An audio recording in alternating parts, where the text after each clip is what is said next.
dostlar başlayalım,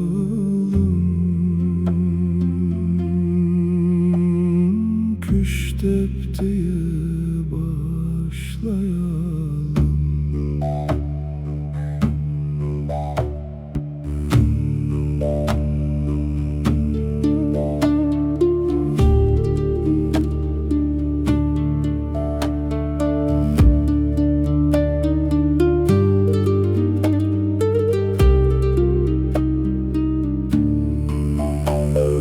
Gazel edip, dans edip, gönlümüzü şad edelim.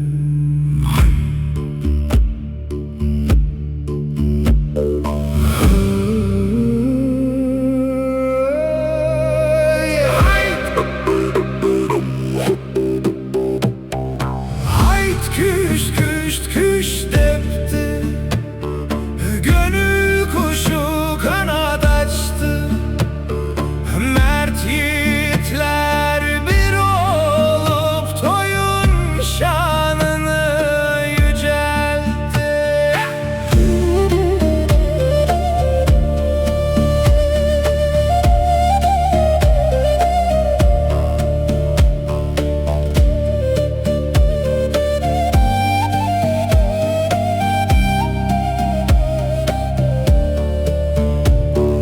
Kalkın dostlar şahlanın, küştepelim coşalım. Türkmenliğin töresidir, gelin toya katılalım. Sahrada düğün kurulur, güller açar, boy verir. Küştep diye tepmezsek gönül nasıl huzur bulur? Hayt küşt küşt küştepti, gönül kuşu kanat açtı. Mert yiğitler bir olup toyun şanını yüceltti.